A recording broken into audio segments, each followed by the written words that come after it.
Chamberlain. I'm president of the Middle East Institute, and I'd like to give you all a very warm welcome. We're in for a real treat this afternoon.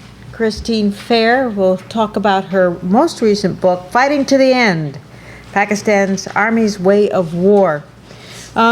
She will remain after her talk. She'll talk, have question and answer period, and then she will be available to sell some of her books for $20 each after the talk is over.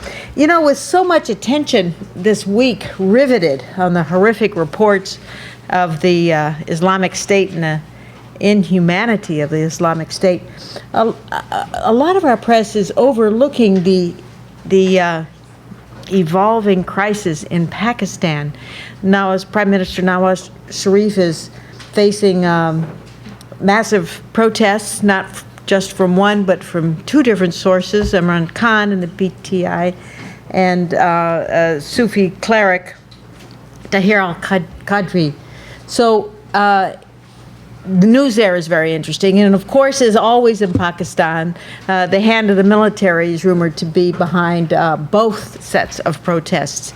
To really understand Pakistan, and I can see many of you in the audience who do understand Pakistan, you know that you have to understand the Pakistan military. And that is why Christine's book is so important, so timely. It's a superb book.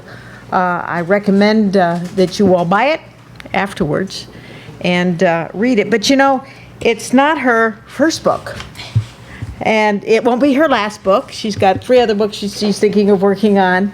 But the first book that I read of Christine Fair, I love it. And I want you to go online to Amazon and buy it. It's not about Pakistan. It's a cookbook. It's called Cuisines of the Axis of Evil. And the commentary is hilarious. And the recipes are kitchen tested. And my daughters and I love this book. I'm going to get her to sign this one when she gets a minute. I'll get her to sign it now to China, Jade, and Wendy. Or my 2 daughters, because we all like it very much.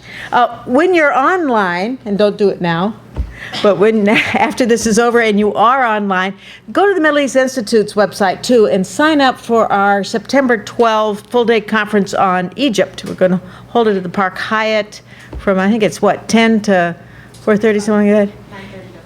9:30 to 4:30. We offer it free, as we often offer everything free to our members and audiences, so please do come. Nabil Fahmy, former ambassador here, former foreign minister in Egypt, will be a keynote speaker, as will ambassador and currently assistant secretary for NEA Ann Patterson. We've got a lineup to die for from Egypt. We're flying in from Egypt, including the first female head of a party, the Al Noor Party. So come to that. And sign up quickly, because as many of our events at the Middle East Institute, they get oversubscribed and we have to cut them off quite early, as this event is. But for those of you who are crowded into our very small conference room here, I have some good news, because shortly, in a couple of months, we're going to be blasting out those walls and a renovation project. Yes, and a renovation project, and we're going to extend the conference room all the way back to the end. And by this time next year, we'll be able to fit 130 people into our conference room to listen to Christine Fair talk about her next book. So I know a lot of you are supporters of the Middle East Institute. If you'd like to support that project, we'd very much welcome it. And you can talk to us about making a donation. Christine, have at it.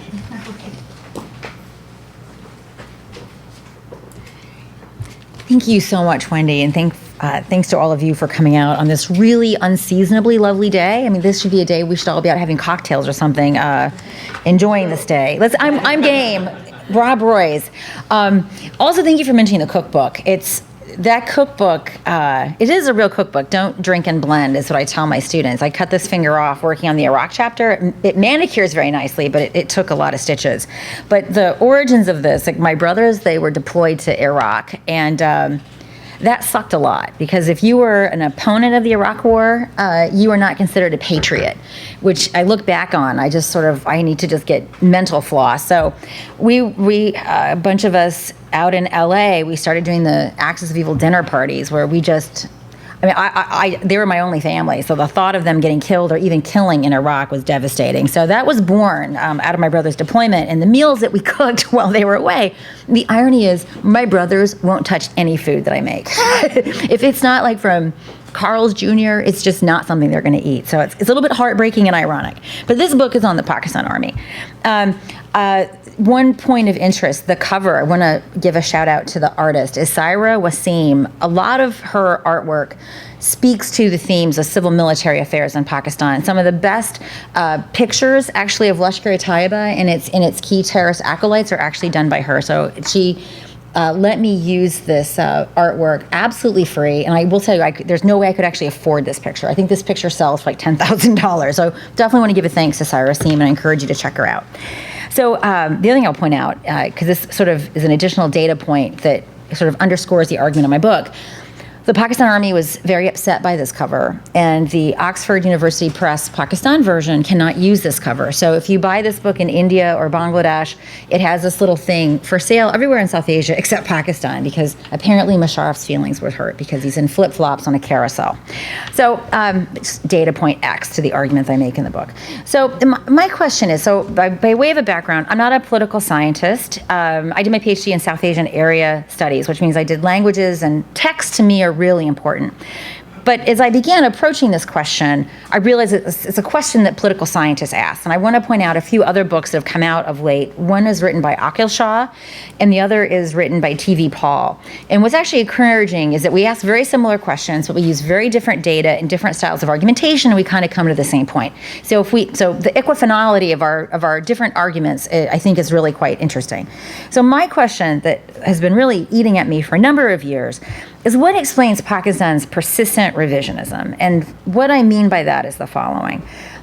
For a number of historical reasons that I detail in the book, Pakistan has been obsessed, and I don't say regaining Kashmir, because Kashmir was never Pakistan's to have, but it's been obsessed with seizing all of Kashmir, particularly that part that's under control by India. And to do so, it's launched 3 wars in 47-48, and anyone doubts that that was a Pakistan-led affair, I encourage you to read Shuja Nawaz's piece on this in India Review, which was published in 2008. He marshals very compelling evidence that demonstrates the level of state support that the Pakistan state gave the so-called tribal marauders that were the first combatants to enter the Kashmir theater. The second war it launched to get Kashmir from India was in 1965 and again in 1999. And in addition to that, it has waged with varying intensity an asymmetric conflict over Kashmir since 1947, not 1990, 1947. I'm happy to talk about that. In fact, I will later in my remarks. Now, what's also interesting about this strategy is that it's never worked, and it's going to be increasingly likely to not work in the future. Not only that, the strategies that the Pakistani state has developed to prosecute this agenda have really put the state in a very tough bind. Its primary tools are, as I'll talk about, jihad under the nuclear umbrella. And if you're following Operation Eyewash, what the Pakistanis will call Operation Zarb-e-Azab, they will tell you that they are in the battle to take out the Pakistani Taliban. What they don't like to tell you is that there'd be no Pakistan Taliban had there been no Jaish-e-Mohammed, had there been no Afghan Taliban, had there been no Harkatul Jihad Islami. In other words, the very Islamist militant organizations that the Pakistani state has cultivated, developed, and deployed to prosecute its external agenda. So this is in ordinary parlance called blowback, and blowback is never kind.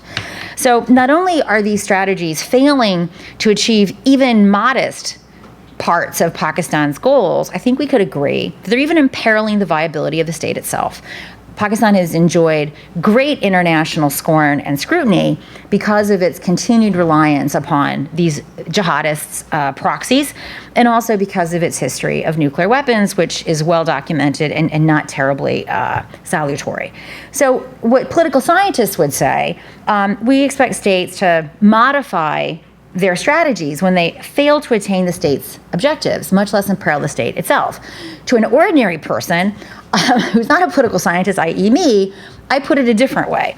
If my 14-year-old niece and her friends were playing a game called Pakistan and India with rules that we all recognize to represent win and fail, the person who drew the Pakistan card would have just given up after 5 minutes because they would have realized that this is a losing game to be playing if you're on the Pakistan side. Yet GHQ hasn't figured this out in 65 years. So what's going on? What explains Pakistan's resistance to changing the way it thinks about India? And in the conduct of the research that I'm going to explain in a few minutes, I actually found that not only is Pakistan's revisionism staunch as ever towards Kashmir, it's also widening in the sense that from the 1970s, long before any Indian strategy thought about India's use of hard power, Pakistani strategists began talking about India as a hegemon and positing Pakistan is the only state in the region that can resist India's rise. So not only is Pakistan's revisionism retrenched on Kashmir, it's also expanding in that Pakistan sees as itself the only state that can resist India's uneven but inevitable rise. The conventional wisdom for why Pakistan does what it does is that Pakistan is a security-seeking state. And I think, lots of folks in this room have served in Pakistan and have been in charge of the ways in which we engage them, and I'm always interested to hear what they think about this. But when I look at this as a non-government person, what seems to me is that this idea that Pakistan's a security-seeking state seems to animate much of what we do and what we have done. So in other words, there's some amount of F-16s, some amount of foreign military assistance, some amount of economic assistance, where we can, on the margin, make Pakistan feel secure vis-a-vis India. Maybe it's some little diplomatic fruiting about the margins. And if Pakistan can feel secure with India, it can put down the jihadi assets in Kashmir. And as a positive externality, it stops messing around in Afghanistan, under the assumption that Pakistan's primary concerns in Afghanistan derive from India. Now, every once in a while, i.e. whenever we have a new competitor for the leader of the free world, this comes again into play. So we saw this with Barack Obama when he was a candidate. Kashmir is the most dangerous place in the world. And remember, he wanted to appoint a special representative for Afghanistan, Pakistan, and India. And India said, Whiskey Tango Foxtrot, we will not give this person a visa. And then suddenly that idea fell away, and what we had was the SRAP, the Special Representative for Afghanistan and India. But that moment in the Barack Obama campaign was not unique. And we saw this actually with Colin Powell. Colin Powell was very interested in resolving the Kashmir issue. And so this would animate concepts of what I'll call a grand bargain. And by the way, Ahmed Rashid and Barnett Rubin wrote a piece, actually several pieces about a grand bargain. And of course, Barnett Rubin played an important role in terms of advising the SRAP. And this grand bargain was that the U.S. should pull out its magical diplomatic wand, resolve the Kashmir issue, and then, by extension, solve Afghanistan. Now, I argue in the book that this is actually a very dangerous way of thinking. It's a dangerous way of thinking for a couple of reasons. First and foremost, it shows a complete ignorance of how the Kashmir dispute emerged and evolved in the first place. And I'm happy, there's usually some Pakistani at this point, the plebiscite. Well, let me talk about the plebiscite. UN Security Council Resolution 48 had 3 conditions that culminated in the plebiscite. Never have I met a Pakistani who can cite the 3 conditions. First condition was that Pakistan had to demilitarize Kashmir, to the satisfaction of a body appointed by the UN that was never formed because Pakistan never did that first thing. The second thing was that India was to demilitarize, however, was permitted to keep a defensive position, again, subject to the satisfaction of this non-appointed UN body. And when those 2 things occurred in sequence, i.e. necessarily, but contingent upon the previous, then this plebiscite was to be held. So when Pakistanis holler about the plebiscite, what they really should be doing is holding their own government to account, because not only did they weren't fond of the plebiscite idea in the first place, but conditioned upon accepting this, they didn't fulfill that first obligation. So when you actually go through the history of the Kashmir issue, Pakistan doesn't really have a very good case to make. Right? There is an instrument of accession, and if Pakistan wants to reject that instrument of accession, well, we can talk about the Khan of Kalat's instrument of accession, right? In fact, neither India nor Pakistan have very good arguments to make on the basis of instruments of accession. But nonetheless, when the United States every 4 to 8 years resuscitates the idea of Kashmir being the most dangerous place, we're basically treating India and Pakistan as equal, when in fact Pakistan has been using asymmetric strategies, i.e. terrorism under its nuclear umbrella, to try to coerce India. I think most of us would recognize that acquiescing to nuclear terrorist coercion is not something that's very good. So I make a very large argument that we really need to rethink this idea that Pakistan's a security-seeking state. And I go to this Kashmir point because what's interesting, the Pakistanis, particularly the army, and I'll talk about my data in a minute for this, they don't make an argument about Kashmir in terms of security. They could, right? They could make a water security argument, but in 6 decades of their military literature that I review, not a single argument is made. Instead, they make their arguments around Kashmir in ideological terms. It's really important. They make their argument based upon the two-nation theory, that India does not accept us as a Muslim country, again, going back to the two-nation theory. And so this is not the kind of argumentation that you expect from a security-seeking state. So, in fact, I claim that the reason for this is that Pakistan's not a security-seeking state, that Pakistan's insecurity doesn't explain most of what Pakistan does. And instead, I rely upon the work of Charlie Glazer, who is now here in DC at GW, but previously he was at the University of Chicago.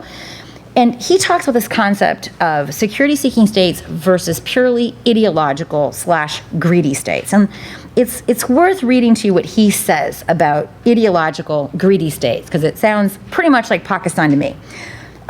Greedy states are those that are fundamentally dissatisfied with the status quo, desiring additional territory even when it's not required for security.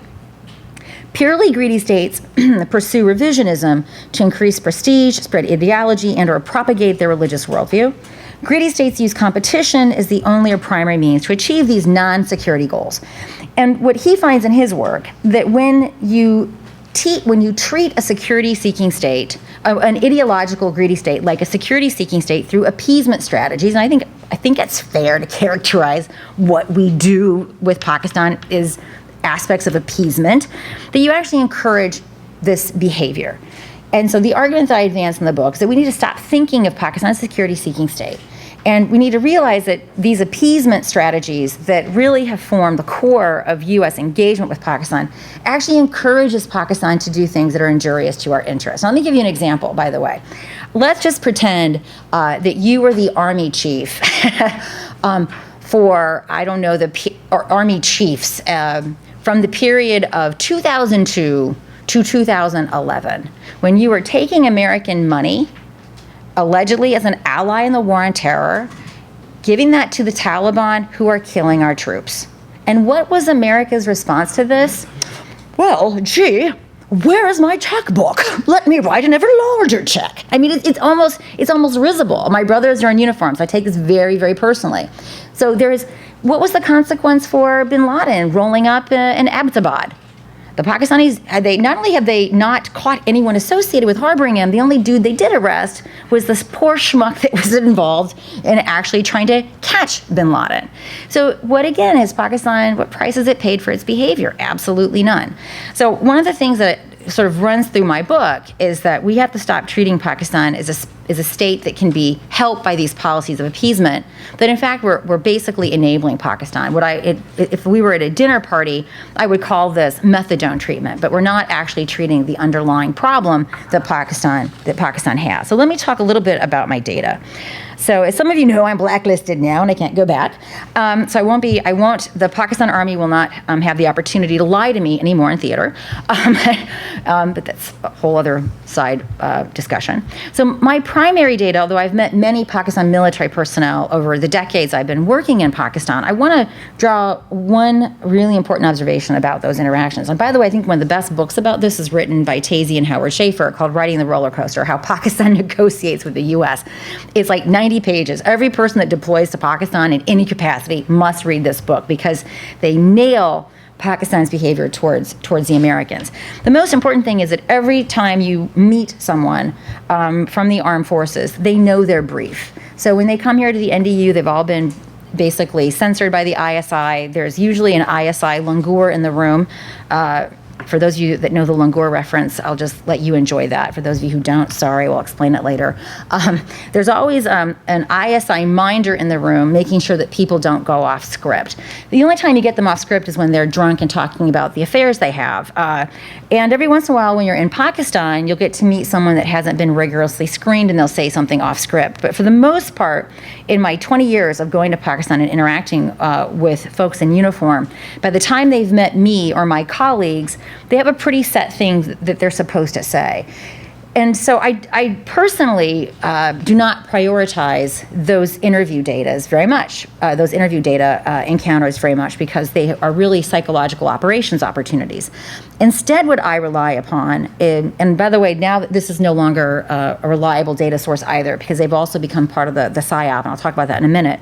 But I mostly almost exclusively rely upon Pakistan's own defense publications. These are publications that were not meant for me. These were publications that were meant for Pakistan's military personnel. They are meant to be a conversation for and among folks in uniform. Mostly these are men, of course, because there aren't that many women in the Pakistan Army. And so these are the sources of information that I primarily rely upon. If they have any grouses about it, and I'll give you some examples of where they are very upset that some of this stuff has come to light, because they say things in these publications that are actually quite bizarre and even frightening for an army that so many people still call a professional army, even though it has conducted many coups and runs the government from behind the scenes, which are not typically things that we associate with a professional army. So let me talk about I'll just do kind of like a laundry list of some of the key insights that I gathered from collecting decades of this material. And by the way, it took me over a decade to collect it. I've been collecting this stuff since about 2000. So this has been a labor of gray hair for quite some time. So this is not in any particular order. I'm not prioritizing it because so many of these themes overlap. It's sort of like a web. You pick on one of these themes and very quickly it bleeds into another. But the first is this idea that Pakistan's army defends the ideology as well as geography of the country. And they're very clear about this. I haven't heard the current army chief say this as of yet, but every other army chief I've tracked down making some statement to the effect that the two-nation theory is the ideology of Pakistan and it's our job to defend it. Now that's a very, if the Indian army chief were to say, it is our job to protect Hindutva, I guarantee you that there will be a lot of bovine defecation hitting the rotary oscillator, right? In most places, having an army chief make such an overtly ideological statement would really cause a lot of concern. But it's not. It's actually, it's just given. Everyone sort of accepts that this is the role of the Pakistan Army. If the American Army were to say this, holy cow, heads would roll. But a lot of people seem to think that this was something that Zia introduced. It's just not true. Ayub Khan did it. Ayub Khan in 1954 wrote a piece in Foreign Affairs where he talked, the title was something to the effect of the ideology of Pakistan. And he comes right out of the box talking about the founder of the two-nation theory. I seriously doubt that Ayub Khan wrote this article, but nonetheless his name is on it. And in his biography, Friends Not Masters, he has an entire chapter dedicated to the ideology of Pakistan. And so I think many Americans have this idea that if the army chief is a boozer and a womanizer, as many of them are, that somehow they're above instrumentalizing Islam. I mean, that was one of the big debates about Musharraf. He had his dogs, which I'm a dog lover, so that made an impression upon me. He liked his scotch and he liked his women. And therefore, we thought that because he was a cosmopolitan, secular-seeming person in his personal life, that he was above instrumentalizing Islam. And of course, he wasn't. It was his ISI that put together the MMA. Under his tenure, so many deals were cut with the TTP and so forth. So this idea goes back to the very first the first Pakistani army chief. And of course, the first army chief was British. Related to that is this idea, and this continues in their publications. Read Halal, read the most recent Pakistan Army Green Book that's available, that India is civilizationally Hindu. One of the more interesting articles I read from not the most recent Green Book, but the previous Green Book, was that Bollywood is a raw conspiracy meant to colonize Pakistanis with Hindu ideology. And the author was a very well-decorated senior Pakistani. In fact, the first 2/3 of the Green Books are written by flag officers. So these are not usually written by Joker Joes. But he was very upset that his children knew what bindis were and that his daughters were interested in wearing bindis, and therefore Bollywood was a raw conspiracy meant to promote India's Hindu ideology. So in other words, putting onto India the very project that Pakistan has embraced for itself, which is being an ideological state. And I can talk in the Q&A about how Modi is in some sense living, breathing incarnation of the Brahmanic part of the Brahmanic Talmudic Crusader alliance, and that's a separate discussion I'm happy to engage in. But it's important in Pakistan's military literature to talk about India as Hindu, because that basically creates a civilizational conflict between the two countries. And civilizational conflicts are not resolved through policies, right? And not only is the army invested in making this argument within various reasons why it does this within its force, but it also wants to make sure that this concept diffuses out, because armies ultimately have to rely upon the support of their people. My brothers are military recruiters, and I worked on military manpower issues for many years when I was at the Rund Corporation. For those of you who knows what that word means, that's an inside joke. But in any event, what you learn when you work on military recruitment is you're always talking about the recruiting market and how favorable it is. Like when my brother signs kids on the line, they're typically 16 years old, right? That's why we don't sign the convention on child soldiering, because we recruit child soldiers. And the reason is by the time they turn 18, they don't need their parents' approval, they've gone on to other things. So we actually like that window in our military. So when my brother signs someone on the line at the age of 16, they're not selling the kid, they're selling the parent, right? So all militaries have this problem. If the society's values and norms move too far away from the military has difficulties manning and meeting the mission, and of course the country doesn't sustain support what the military does, i.e. the last years of the Iraq War, where we currently are in Afghanistan. So the Pakistan army has to always ensure that the distance, and sometimes it's imperfect, they're not magicians, right? So you saw distance emerging between the Pakistani people and Musharraf when Musharraf was in his later years, and so they have to do things like make the army chief leave. So it's not always happening in sync or in real time, but their large project is constantly making sure that their values as an organization are in some considerable measure embraced by the population. And I could talk to you about how they do that, but I think one of the key things is that Ayub Khan made a decision to align Pakistan's curriculum with its ideology. Again, many people blame Zia for this. It actually began with Ayub. And of course, when you have the military in direct control of the country, they can do things like Musharraf did, which is appoint the former ISI chief to be the Minister of Education, right? So this is a very good example of how explicitly the army is using its opportunity when it's directly in control of the country to take control of the civilian counterpart of this narrative.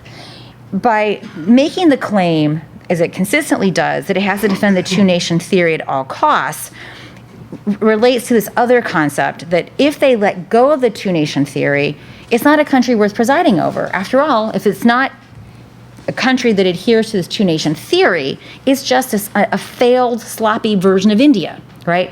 The other reason why the two-nation theory is so important is that ideologically, that's Pakistan's, what they think is their strongest claim to Kashmir. We can talk about why that's a problem. I would argue the two-nation theory failed when about 1/3 of the subcontinent's Muslims says, I'm actually staying here in India. And the second big nail was when they lost their own country, half of their country, because they were not respectful of the ethnic identity of Bengalis. And they're like, it's not enough to be a Muslim, we're Bengali, and we're getting out of here. So arguably losing half of your population and half of your territory, most of whom were Muslims, that should have been the second big old nail in that coffin. But that's how they manage the persistent belief in the two-nation theory is an interesting thing I'm very happy to talk about. As I talked about India, the army has to resist India's rise. And this, at first blush, this might seem sort of obvious. But when you really understand the implications of this, you understand why it is that Pakistan's always prepared to engage in some sort of military fiasco with India, even though it's not likely to prevail. And that's because Pakistan, the army doesn't view victory or defeat in the way that other militaries might, which is number of soldiers lost, numbers of POWs, loss of territory, either in terms of the quality or the quantity of the territory. It views defeat as acquiescence to India. And some years ago, when I was working on the Cargill conflict, which again, you give this game to any 14-year-old, let's play Cargill. The 14-year-old would have figured out, you know what, I think I'm just going to haul those jihadis right back to Lahore or wherever they're from, or Mansehra, but not the Pakistan Army. It went ahead. And so I asked an army chief, who will not be named, he's very frank about it. He said, we can't outright impose our will upon India conventionally. We can't do that. Nor can India at this point outright impose her will upon us conventionally. But if we do nothing and we accept the status quo, then we have accepted defeat. So he said, we will always prefer to take calculated risks because that's preferable to doing nothing. So in some sense, Pakistan is an international insurgent, right? An insurgent doesn't have to defeat the counterinsurgent. The counterinsurgent has to extirpate the insurgency to win, right? That's how most people would define a victory in a counterinsurgency. But the insurgent only has to preclude the counterinsurgent from exercising its will comprehensively whenever it wants. And that's how Pakistan views defeat or victory. And this comes across repeatedly in Pakistan's defense literature. In the book, I cite numerous examples. And what's interesting about this concept of jihad under an expanding nuclear umbrella is that Pakistanis begin formalizing it much earlier than I would say my peers in political science appreciate. Let's talk a little bit about where did this concept of jihad come from. Then we'll talk about the nuclear umbrella part. So I think we could make the case, because Shuja Nawaz already has, and Shuja Nawaz is the brother of a deceased army chief, Asif Nawaz, so I don't think anyone could call him a raw shill, certainly not a raw shill. He makes a very strong case that this was not non-state, that this was in fact state. So I agree with him that the 47-48 war was a state-led initiative. It began with provincial level support and eventually rose to the state of Pakistan itself. So this idea of non-state actors is something that's very early in the way in which the Pakistan Army approaches things. But you begin seeing this formalized in their defense literature in the 50s. And this is actually kind of ironic because we were training the Pakistanis to be our partners in counterinsurgencies. After 1954, we became allied through SEATO and CENTO. And why did we think this was important? Because Pakistan was supposed to go to our wars with us in Southeast Asia, because that's what SEATO stands for. As you all know, Pakistan didn't do that, even though it was an obligation. We talk about how Pakistan weaseled out of that, and unfortunately, they never get any sort of heat for that. But nonetheless, that's why we were training them. We wanted them to be our partners in these engagements in Southeast Asia. And we were training them on counterinsurgency doctrine. But when you go and you read the Pakistan Army Journal from this period, these guys were doing something completely different. They were actually studying our enemies in Vietnam and in China, and they were making the conclusion, this is what you need to sustain an insurgency. And one of these articles I found had a whole checklist, and they said, well, I think we can do this.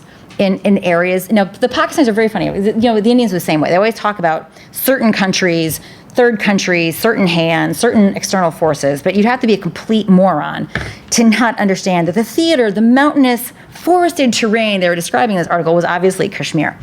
And so throughout the 50s and 60s, the Pakistan defense literature is rife with these ideas of people's wars, that we need to have a standing people's army, that this is the way that we're going to defeat the Indians, because they understood even from the beginning. And I would say even more so in the beginning, because one of the things that Pakistan was really disadvantaged by was partition.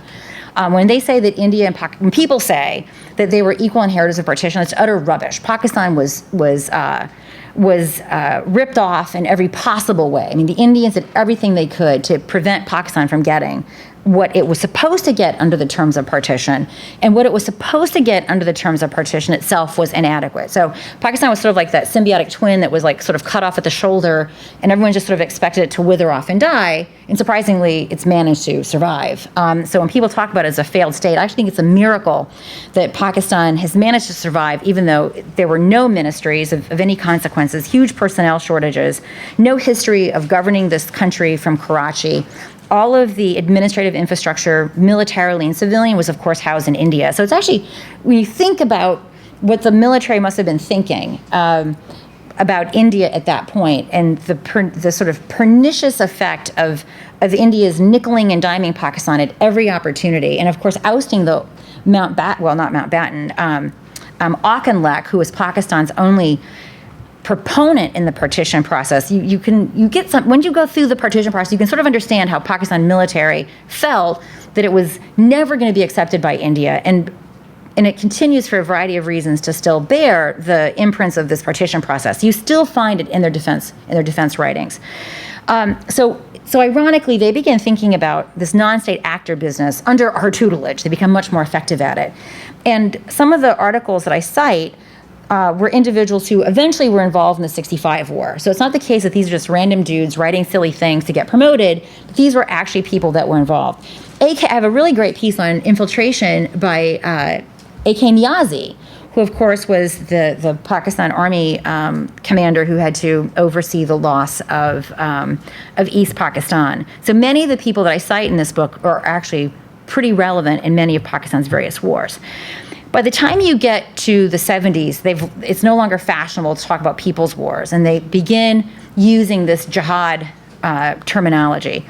And then obviously they run with this. I want to point out that many people think that Pakistan began interfering in Afghanistan really under our tutelage, that we suck them into our jihad. And nothing makes me more angry when I see the Twitterati making this lame argument, because it's also just not true. Pakistan actually began very vigorously engaging itself in Afghanistan in the 50s and 60s when it inserted Jamaat Islami. Remember that many of the so-called Mujahideen had Jamaat Islami backgrounds. We do a really interesting counterfactual. Had there been no Jamaat Islami inserted into Afghanistan, would there have been the same Mujahideen groups? For me, it's a counterfactual I always ask my students. The other counterfactual is, what would have happened if Charlie Wilson had actually gone to jail for all that cocaine he did in hot tubs with hookers? Another more fun counterfactual. My students like that one better. Let's talk a little bit about the expanding nuclear umbrella. A lot of misunderstanding too about that. Many people begin to think of Pakistan as a nuclear state circa 1990. Very bad misreading of that history. Does anyone know when we first sanctioned Pakistan for nuclear proliferation? Anyone just want to shoot out some random numbers? You should know. 91? 70. You said, 86. who said 70? You're the closest, 1979. We, in fact, sanctioned them April of 1979. And this was under Carter. So when Pakistan say we suck them into their jihad, you're like, really? If we were sucking you into a jihad, we were really stupid about it, because we sanctioned you in April of 79, which made sucking you into our jihad very difficult, because that made security assistance impossible without a waiver. So we actually sanctioned them in April of 79, which meant that in April of 79, we had enough evidence and belief that they had crossed key thresholds that we thought they were well on their way to acquiring a nuclear weapon. So when people say sanctions don't work, they don't know how the sanctions went. We relieved the sanctions, right? Brzezinski said when the Russians crossed the Amudarya, we have to let go of this because we have to deal with the Russians. Now, when you go back and you read Pakistan's defense literature, they actually are thinking of themselves as a nuclear capable state far earlier than 1990, when, of course, the Prussia Amendment sanctions basically put back into effect the sanctions that had been waived from April of 79. And they talk about this concept of nuclear overhang. They say that it's not what we have that matters, it's what the Indians think we may have that matters most. And so the exercise I'd like to do at some point, not in the near future, because I've got other projects that are ongoing, is do the countervailing study, looking at India's defense literature to see how did Indians see this. But there is evidence in Pakistan's conflicts in the 80s that the Indians did think of them as a potential nuclear state. We now know from Feroz Khan's book, Smoking Grass, that Pakistan had a large enough weapon, a crude weapon that could be shoved off the back of a transport aircraft in extremis. And Abdul Sattar, in his book, makes a similar claim about the timeline.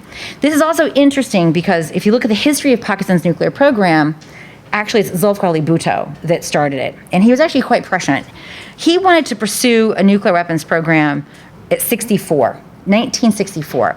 And what you have to understand between India and Pakistan's nuclear weapons program is that India's program was actually started by the British. So some of India's founding nuclear scientists studied with, for example, Charles Bohr. Anyone had to do the Bohr model of the atom in college? I did. I was a chemist. So for me, that's a little bit traumatic. But anyways, so the Indian program began before independence. The Pakistan program really didn't start until much, much later, and really under the get up and go that was given to it by Zulfikar Ali Bhutto. His logic in 64 was spot on. He said the Indians lost to China in the 1962 war. The Chinese tested at Lop Nor in 64, and that's how they sort of snuck in to the nuclear umbrella and became part of the Permanent Five, or what India would call the permanent nuclear apartheid. In 64, he says to Ayub Khan, I think we need to have a nuclear weapons program. And Ayub said, are you crazy? It'll piss off all of our allies. We'll just buy one off the shelf if we need one. From the defense literature, it looks as if the military was more of the opinion that they should pursue this program as opposed to not pursuing it. But in any event, it's a moot point because it didn't really get going until the loss of East Pakistan and the total beating up of the army, and then Zulfikar coming in and taking over. And he writes in his biography, If I'm Assassinated, and of course he was assassinated, that when Zia took over, they were just a few years from producing a bomb. And so for many years, people thought that was just a bunch of rubbish, but we now know, in fact, that he was actually quite true. He was speaking truthfully. It wasn't nonsense. And he also accused the CIA for supporting the coup because we wanted to preempt Pakistan from getting this weapon. So what you see when you go to the Pakistan defense literature is that they're thinking of themselves as having a nuclear capability long before 1990. And I actually present in the book, I think it's chapter 7 or 8, quantitative data that supports this. You can see numerically that from about 1979 to 1980, Pakistan begins taking breathless risks. In the 1980s, they are at the same time running the insurgency, obviously with American support at this point in Afghanistan. They are starting pretty aggressive actions in Kashmir, but they're also deeply involved in India's insurgency in the Punjab and the sustained low levels activity in India's northeast. So this is from when you sort of map out the progress of Pakistan's nuclear umbrella unfolding, you see Pakistan's adventurism expanding. So this is important because this didn't happen in 1990. It didn't happen because of a failure of U.S. sanction. It happened because we switched priorities. I think this is important to the people that say, but sanctions didn't work. It didn't work because we gave them no chance. Sanctions were imposed in April of 79, and as soon as Reagan came in, he began working to undo those sanctions. So another really interesting counterfactual is if we hadn't made that priority change, would we be in the same position as we are today with Pakistan? So those are some of the key findings that kind of emerge from this reading of their literature. Let me just say very briefly, one has to go through the exercise of saying, well, the past isn't always the best predictor of the future, right? Is there something that can change? Now, having spent years doing military manpower, military strategic cultures, they're very slow to evolve, but they do evolve. Like I remember the very first fight that I had with my brother was in 1993 when the first discussion of letting gays in the military came in. And of course, I was a proponent of it because I'm a liberal with a nose ring, and my brother was in uniform. He's like, I don't want dudes looking at me naked in the shower. I'm like, so in other words, you don't want to be objectified. Oh boy, I understand that. Yeah, that really sucks. I feel your pain. I really do, bro. Huge argument. We didn't speak to each other for 2 weeks.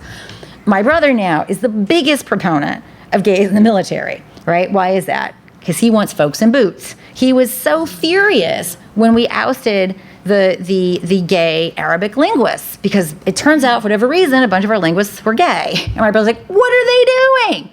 So that was 1993, and we're now at 2014, right? And my brother's enlisted. He's not an officer, and I hang out with many of his enlisted colleagues. They are more like him today. They're not on the same page as him entirely, because I think my brother's actually pretty cool, and some of his colleagues are still kind of, mouth breathing. But nonetheless, they're more like him today than they are like him in 1993. And then think about, we're now considering women in combat roles, right? So militaries change as society change. So and in fact, one of the things that I found that was most interesting, the biggest positive surprise, is that I had these district level officer recruitment data. And one of the things the Pakistan Army has been very successful at doing, and what I'm going to say might sound anti-army, but I don't mean it to be. When you're an army that runs the country, and by runs the country, I also mean ruins the country, and loots the country, right? Because there's a huge institutional value that the military gets when it has complete control over key levers of the state. And you only have two ethnic groups Punjabis and then less so Pashtuns that are perceived to be as a part of this condominium that loots, runs, and ruins the country. It causes grievances, right? So the grievances in Balochistan and Sindh, the Baloch and the Sindhis have historically been very unrepresented in the military. Now, the reasons for this are both supply side and demand side, right? The Baloch and the Sindhis don't necessarily want to join. That was also the problem with East Pakistan. And it's also a problem, so it's a supply from that point of view, that the Baloch and the Sindhis don't really want to join. There's also a demand constraint, because the military has criteria that you have to meet to get into the officer corps and also the enlisted. And this is a sort of a nested vicious cycle, that the human capital that exists in Balochistan and Sindh make it on average less likely that any Baloch or Sindhi is going to meet those criteria. So what the Pakistan Army has done in its effort to expand to other districts in Balochistan and Sindh is that it has, at different points in time, relaxed those recruitment standards. Now, this is actually really interesting for an army that's perpetually on some kind of war footing with India. Because what this means is, since that you have, depending on what data source you look at, for every one slot at the Pakistan military in Kakul, anywhere between 100 and 1,000 applicants. So in other words, the Pakistan Army can pick the best of the litter.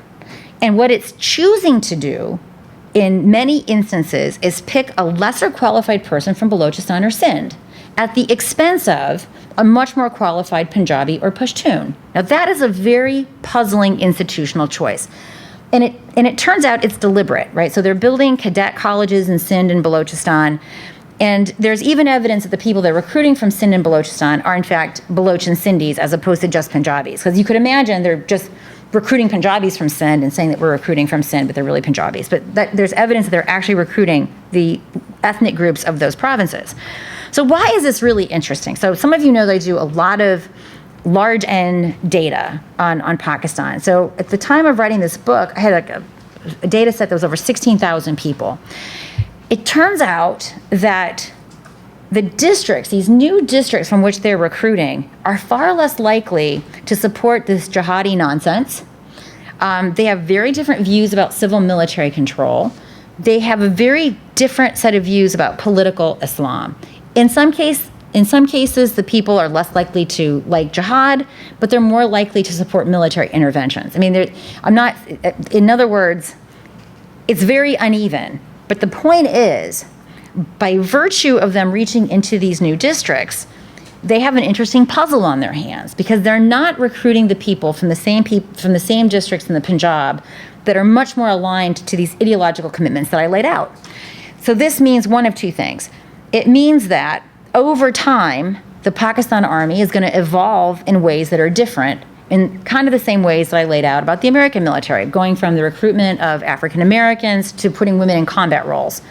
Militaries do this. So it's entirely possible that over 1-2 more decades, that the values of the Pakistan Army Corps will change. That's entirely possible. But for those of you with military backgrounds, you also know that militaries are very good sausage makers, right? And we don't know anything about the recruitment or the retention of these people, right? It may be that they got into the officer corps, but they don't promote and they attrit out more so than folks in the Punjab. But when I go through these different scenarios that are both internal and external to Pakistan, this to me is the one that has the most promise, because it means that the Pakistan Army can't really there is no such thing as a free lunch, right? They can go into these new districts to make their project of running the country look more representative, but their task then of homogenizing these worldviews to be more consistent with the kinds of things that I laid out actually becomes much, much harder. So I will shut up. I talked too much, I think. No, you'll continue to talk. Okay. Because you'll answer questions. All right. And I think with a number of provocative statements that Chris has characteristically made, there ought to be quite a few questions. If you'll wait for the microphone and take a guy to the corner, and if you wouldn't mind just mentioning your name and where you're from. Yes, thank you very much. I'm Iftikhar Hussain. I work for Voice of America. You said Khalid Hussain? Iftikhar Hussain. Iftikhar Hussain. Okay. Yeah. I work for Voice of America, partially to the border region. It's a 9 hours of broadcast. Our broadcast is called Live Radio. Before question, I'm the son of a military person from Pakistan, and I'm a Pashtun. For 9 years, he has a treatment. My father died in 2008. He did not go to a civilian doctor. He did not trust him. That, though I often mocked his victories in his 2 wars, the 65, 71, he used to tell me when I was a kid. My question is how much the Pakistan military now trusts the civilian institutions. You have been through a lot of military literature from Pakistan. So the bloody civilians, you might remember that term.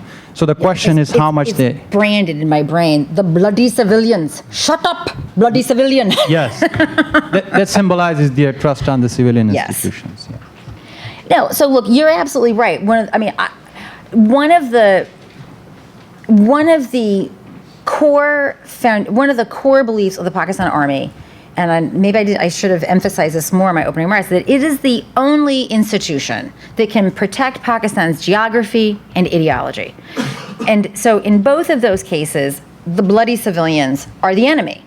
And the bloody civilians can be the enemy in the sense that they are corrupt, that they're venal, that they're soft on India. I mean, the permutations of bloody India, of bloody civilians are maybe I could count 9 or 10 versions of the bloody civilians.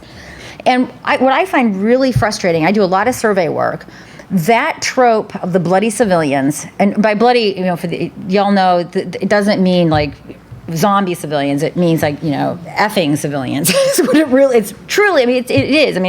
It's not a nice word.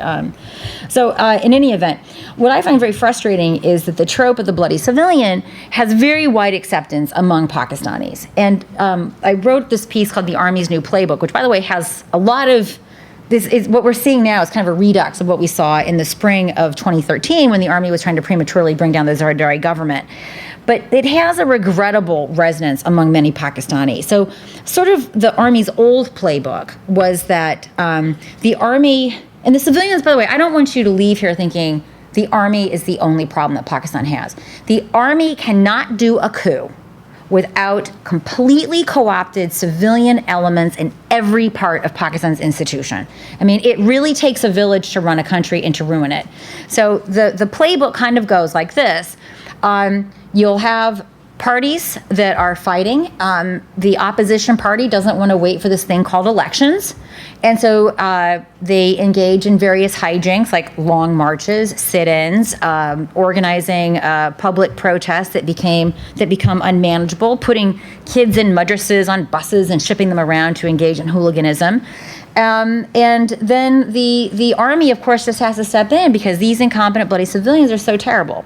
So the Army chief steps in. What's the first thing that happens? So the Supreme Court, right? The Supreme Court takes an oath to uphold the Constitution. And what are they doing? The dudes with any integrity, of course, they resign. The ones who don't resign. By the way, Chowdhury, he took, I think, was it 2 or 3 oaths to Musharraf's various PCOs before he decided that he was going to become the fighter for democracy. So Chowdhury was a deeply compromised individual despite his fame towards the end for being a big opposition to the military. So the dudes with integrity resign, fine. The Army just puts in new chief justices who then take an oath to his provisional constitutional order. This is important because those justices then become part of the Independent Election Commission that oversees the invariably flawed, massively rigged elections. Elections don't take place until the ISI can carve together an opposition of choice. Usually it's an opposition with a bunch of Islamists in it. And then the elections are held. And because they're rigged, the Islamists do much better than they do during free elections. And then this kangaroo parliament's formed, and they turn into law these PCOs. They basically, rape and pillage the Constitution by putting in these extrajudicial orders offered by the president into the Constitution. And people go along with this because, again, the bloody civilians were so terrible. And they go along with this until they don't go along with it, in which case the Army has to, again, re-optimize. And they bring in, through different means, a form of controlled democracy. So you're absolutely right about this idea. And this is what I say to the politicians. You're a part of this. The politicians love to blame the Army for democracy interruptus. But there would be no party sitting in the parliament during this phase of a kangaroo parliament if it weren't for corrupt, inept politicians from the pre-existing parties that then get cobbled together into, most recently, for example, the PMLQ. So I don't want you to leave here thinking that I'm like an army basher, because this whole process of coup formation involves the complete complicity of every single branch of Pakistan's civilian government. But going to your point that you made, I think it's important that everyone understand this. Why does the Pakistan Army want to expand its recruitment into Balochistan and Sindh and elsewhere? Because if the Army is a womb-to-tomb welfare organization, not only for the officers, also for the enlisted. They have their own schools, they have their own hospitals. It is amazing that just because you are an Army chief, you get to go to Dubai or London for healthcare. Yet Pakistanis think that this is a perquisite that they're entitled to. I mean, I think it's just outrageous. So this speaks to the degree to which this narrative of the army and the bloody civilians has just seeped into the soil of Pakistan. And I don't know how you fix that. So in my book, I'm not terribly optimistic that we get out of this, but that's a different. Thank you. Yeah. Thank you for that great question. We have a question from the overflow room. How much economic stake does the Army have, and are their economic interests dominated by the Punjabi Army only? All right, so this is a really good question. I think you guys know that the Army has both organizations that have direct business interests, and then they also have these foundations. Information, what I love about the Pakistan Army, they say that they run a clean government, but we don't actually know because information about their businesses are not available. So the Fauji Foundation makes everything from cornflakes to concrete, but we know nothing about their business statistics. We know nothing. It's just as classified as their nuclear program. And I'm not really being facetious, because and the only person that's been able to develop any information on this is Aisha Siddiqa in her book Military Inc. She's made a very heroic effort, but at the end she only has data on something like 4 firms. So she's written a book about data on fewer than 10 firms. So this is really huge. And when you try to get an idea of what their economic stakes are, because you can sort of think about like a Chilean, how do you buy out the generals, right? I think it's really hard to buy out the generals because they own just about everything they want to own.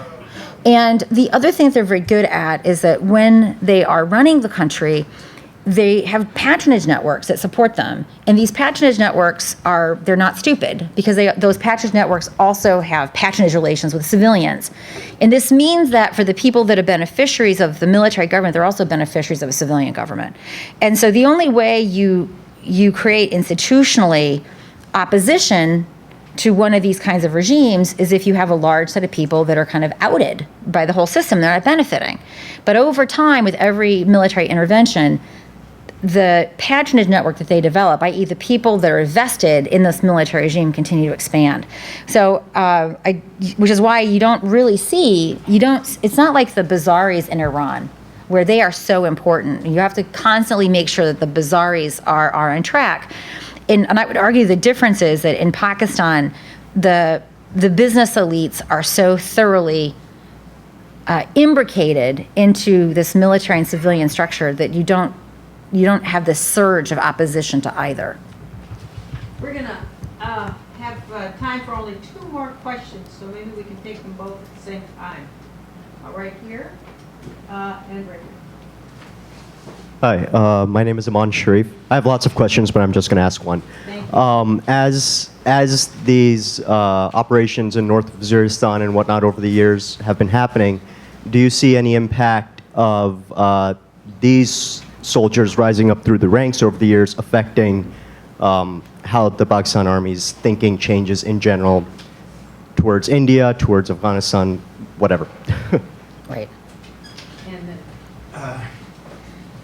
Hi, my name's Simon Henderson.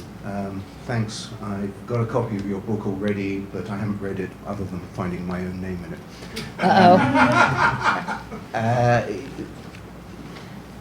Did you form a judgment on whether the Pakistan Army thinks it can win a nuclear war against India? And if you did, what is it? Thank you. All right, so let me take this first one, because it's actually, that's a tougher one. This one's actually, your question is much more interesting. So let's talk a little bit what these operations are and what these operations aren't. These operations are not to actually go and eliminate terrorism, right? What these operations are, this particular one's a really good example. They gave the terrorists 5 months warning. So any terrorist worth his knockoff Chinese sneakers is already absconded.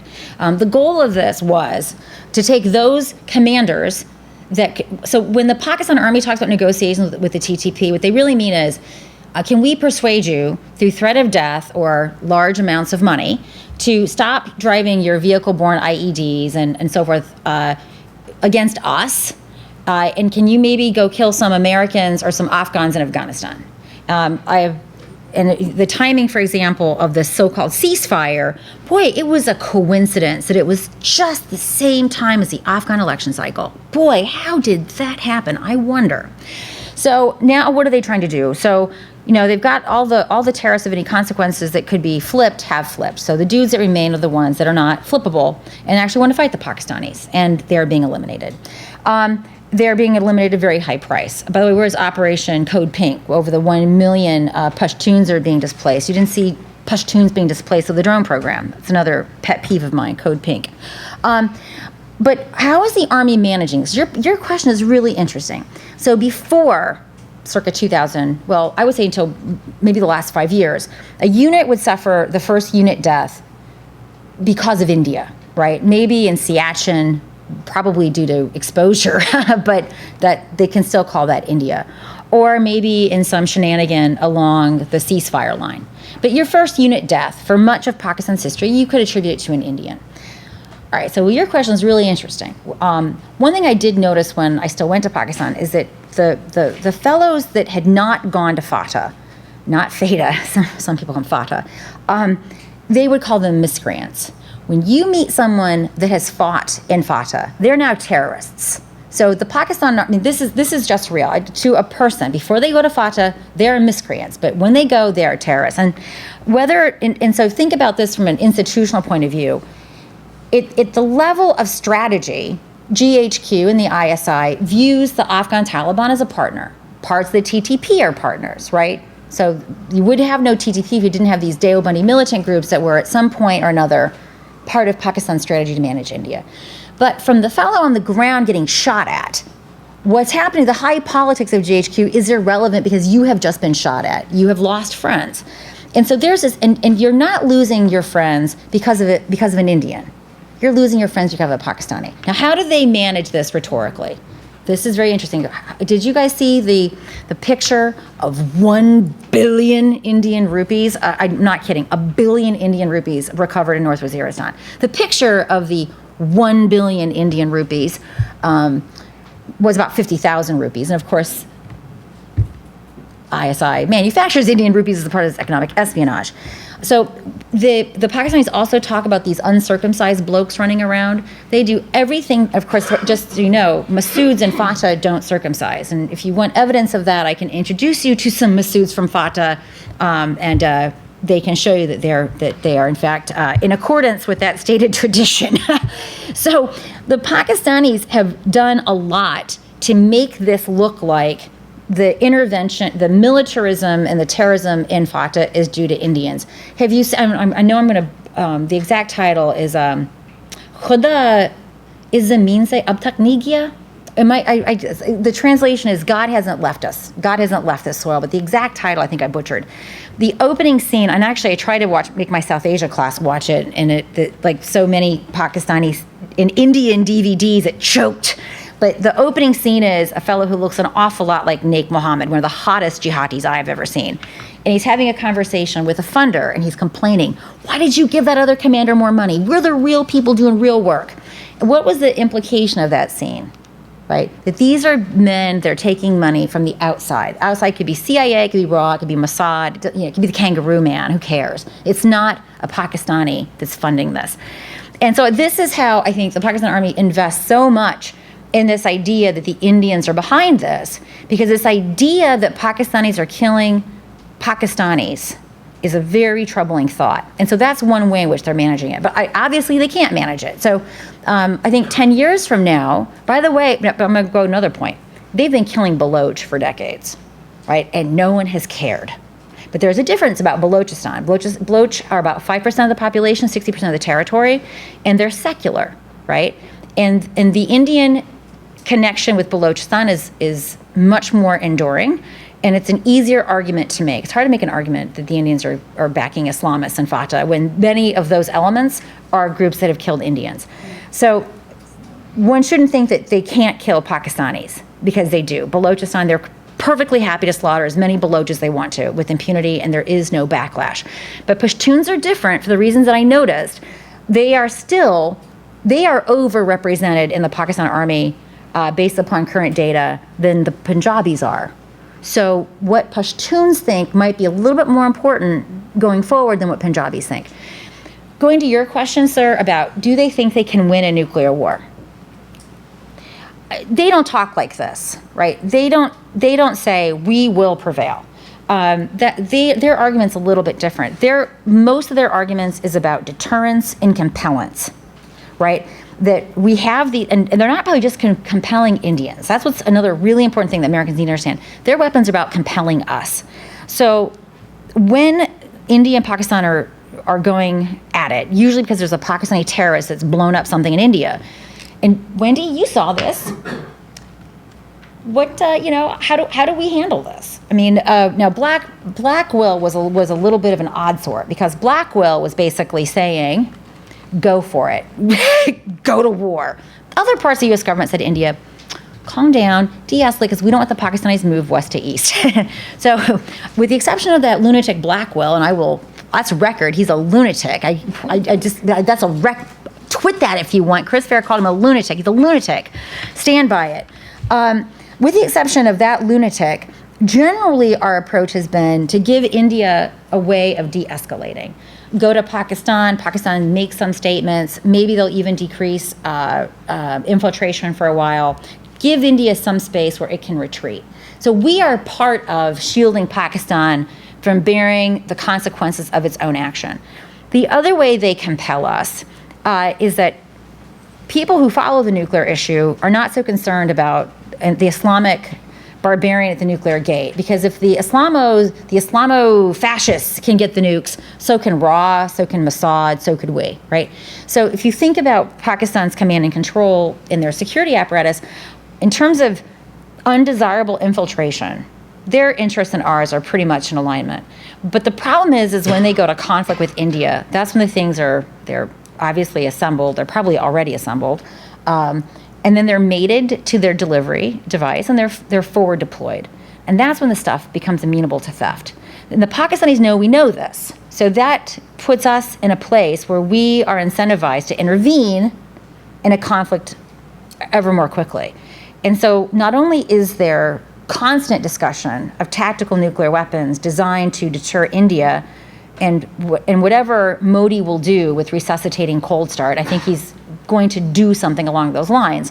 Not only is it about deterring them, it's about deterring us. Because with congressional interest and American interest in cutting them off, the Pakistanis are very worried about this. So how do they keep us there with our checkbook and our big embassy? Is by constantly reminding us of how scary they are with their nuclear weapons, and they're too dangerous to fail. So they don't talk about it, can we beat the Indians? They talk about it as a tool of coercion. Lots more to read in the book. Thank you very much, Chris, and if you can... Right.